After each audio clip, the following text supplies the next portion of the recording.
আসসালামু আলাইকুম বন্ধুরা, আশা করি আপনারা সবাই ভালো আছেন। তো বন্ধুরা, আজকের ভিডিওটা হলো চোখের অ্যালার্জি দূর করার ঘরোয়া উপায়। বন্ধুরা, জানতে হলে পুরো ভিডিওটি দেখতে হবে। আর বন্ধুরা, তোমরা যদি আমার চ্যানেলে নতুন হয়ে থাকো, প্লিজ আমার চ্যানেলটা সাবস্ক্রাইব করে দিও। শরীরের সবচেয়ে সংবেদনশীল অংশের নাম চোখ। অন্যান্য অ্যালার্জির মতো অ্যালার্জি হতে পারে চোখেও। চোখের অ্যালার্জির মতে মানুষ তখনই আক্রান্ত হয় যখন তার শরীরে ইমিউন সিস্টেমে কোনো ধরনের সমস্যা দেখা দেয়।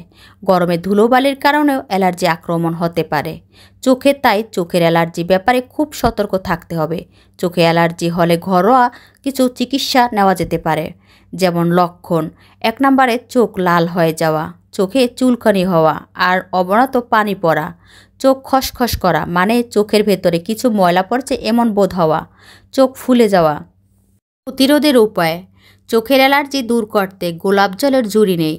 2 থেকে 3 ফোঁটা গোলাপ জল অ্যালার্জি আক্রান্ত চোখে দিয়ে কিছুক্ষণের জন্য চোখ বন্ধ করে রাখতে হবে, যেন জলটা চোখে প্রবেশ করে আর ইনফেকশন সারিয়ে তোলে।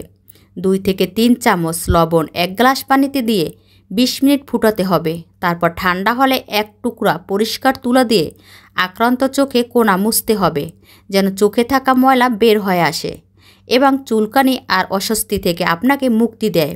চোখের চুলকানি হলে বা লাল হয়ে গেলে বারবার ঠান্ডা পানি দিয়ে চোখ ধুয়ে নিন। কিছুক্ষণ আমলকির গুঁড়োর সঙ্গে মধু মিশিয়ে প্রতিদিন রাতে ঘুমাতে যাওয়ার আগে খাবেন।